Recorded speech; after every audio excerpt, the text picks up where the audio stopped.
चिराग, आपकी alliance NDA alliance, आप लोग सब कहते हैं कि हम नीतीश कुमार जी के नेतृत्व में इस बार का बिहार इलेक्शन लड़ेंगे, मगर क्या गारंटी है चिराग कि जो महाराष्ट्र में हुआ वो बिहार में नहीं होगा? नेतृत्व उस वक्त शिंदे जी का था, मुख्यमंत्री बने देवेंद्र फडणवीस जी। ऐसा कुछ हो सकता है बिहार में? ये परिस्थिति 2020 में बिहार में पहले ही आ चुकी थी जी।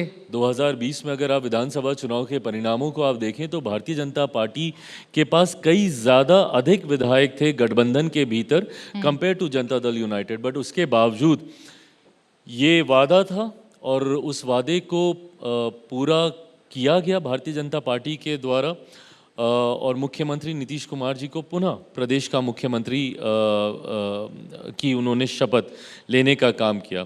2020 में मेरी परिस्थितियां अलग थी, मैं गठबंधन के बाहर था, मैं अलग चुनाव लड़ रहा था, पर उसके बावजूद भी एनडीए का जो स्वरूप उस वक्त मौजूद था, उस स्वरूप ने अपने उस वादे को निभाने का काम किया। मैं मानता हूं गठबंधन की राजनीति में विश्वास बहुत ज़्यादा मायने रखता है और ऐसे में गठबंधन चुनाव में जाने से पहले जो बातें कही जाएंगी, जो वादे किए जाएंगे, उसको गठबंधन जरूर निभाएगा। भारतीय जनता पार्टी का ये चरित्र रहा है और इस पे विश्वास गठबंधन को है। बीजेपी बच रही है।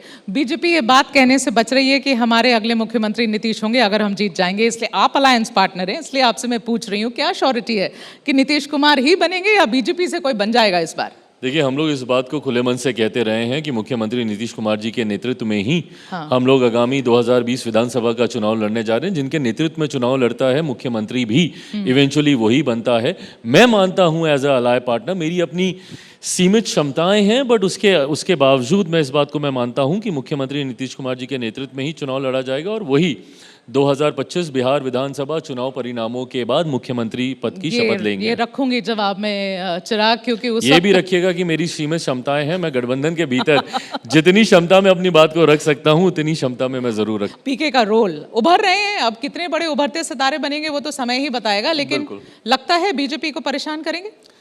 मेरे पुराने और अच्छे मित्रों में से एक हैं जिनका आप जिक्र कर रहे हैं, प्रशांत जी, उनके साथ मेरे पुराने संबंध रहे हैं। एक नई सोच के साथ वो ज़रूर बिहार में आए हैं जिसकी मैं सराहना ज़रूर करता हूं। वो भी जात पात धर्म मज़हब से उठकर बिहारियों की चर्चा करते हैं, जिसका मैं पक्षधर रहा हूं। मैं कतई जातीयता या सांप्रदायिकता में लोगों को बांटने की सोच नहीं रखता हूं। ऐसे में बट हाँ, जब आप राजनीति में आते हैं तो बहुत सी चीज़ें आपके चुनावी परिणामों को देखकर निर्धारित की जाती हैं। उन्होंने पिछले विधानसभा के चुनाव लड़ने का काम किया जिसमें मुझे नहीं लगता कि उनको जितनी उम्मीद थी उस हिसाब से उनका प्रदर्शन रहा। मुझे नहीं पता विधानसभा में उनकी कितनी भूमिका रहेगी, ये चुनाव परिणामों के बाद ही पता चलेगा। बट एनडीए का अगर आप जिक्र करें, आज की तारीख में जो हम लोग का स्वरूप है, 5 दलों का ये गठबंधन है और मैं मानता हूँ it's an absolutely winning alliance. ये एक इतना स्ट्रॉन्ग कॉम्बिनेशन है, हम लोग एक बड़ी जीत की ओर अग्रसर हो रहे हैं।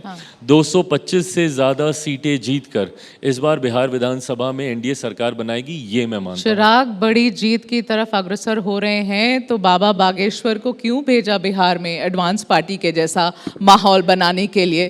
क्यों हुआ ये? हाउ डू यू से दिस कि क्यों और क्या हो रहा है बताइए, और कैसे इसे देखूं? क्यों भेजा? बिल्कुल भेजा गया है। नहीं, कतई नहीं। ठीक है, चलिए अपनी खुशी से आए, लेकिन माहौल तो आपके लिए बना रहे हैं। अगर इतनी ही कॉन्फिडेंस है कि आप अपने काम के बेसिस पर जीत जाएंगे तो फिर हिंदू राष्ट्र का ऐलान बाबा बागेश्वर बिहार में जाकर क्यों कर रहे हैं? ये सारे धर्म गुरु हैं और मैं सिर्फ एक ही धर्म गुरु की बात नहीं कर रहा, मैं हर धर्म के धर्म गुरुओं की मैं बात कर रहा हूँ। उनके स्वभाव में है और उनके चरित्र में ये होना भी चाहिए कि अपने धर्म का प्रचार करें, अपने धर्म की सोच को मजबूती से रखें। जिस स्टेट में जहाँ इलेक्शन होने वाला है वहां जाकर प्रचार करें सबसे पहले। बाकी भी धर्म के लोग आए, किसने मना किया है? जरूर आए। ऐसे में इसको राजनीति के साथ जोड़कर देखना, मैं कहता हूं, मैं नहीं हूं इस बात का पक्षधर कि किसी भी राजनेता या किसी भी राजनीतिक दल को धर्म के बारे में कोई ज्ञान बात या चर्चा करनी चाहिए, ये गलत है। अगर कोई करता भी है, भले वो मेरे ही गठबंधन का सहयोगी क्यों ना हो, वो गलत है। ये पूर्णतः आस्था का विषय है। बाबा आए वहां पे, उन पे जितने लोगों ने आस्था रखी वो लोग गए, उनकी बातें सुनी, उनके प्रवचन सुने, उनकी बातें सुनी, उन्होंने अपने मुद्दों को रखा। हिंदू राष्ट्र होना चाहिए, ये बातें वो कहते आए हैं, उस बात को उन्होंने मजबूती से रखा। उनमें आस्था रखने वाले लोग संभवतः उनसे सहमत होंगे, नहीं रखने वाले असहमत होंगे, बट ये कतई राजनीतिक चर्चा का विषय नहीं है। और इसके ऊपर राजनीतिक चर्चा या चुनाव का ध्रुवीकरण तो कतई नहीं होना चाहिए। हिंदू कंसोलिडेशन की कोशिश नहीं है चिराग? मैं बिल्कुल नहीं मानता इसको कि हिंदू कंसोलिडेशन की कोशिश है ये। हाँ, एक धर्मगुरु के तौर पर वो ज़रूर है, जिसका मैं पक्षधर हूँ। ये होना चाहिए। जातीयता से अगर आपको उठना है तो सबको एकजुट होने की ज़रूरत है, नहीं तो हम लोग सिर्फ जातियों में बंटकर फर्दर बाइफर्केशंस में हम लोग जाते रहेंगे। उसका मैं ज़रूर मैं पक्षधर हूँ। बट हाँ, इसको चुनावी दृष्टि से अगर आप जोड़ के देख रहे हैं तो ये गलत है। ठीक।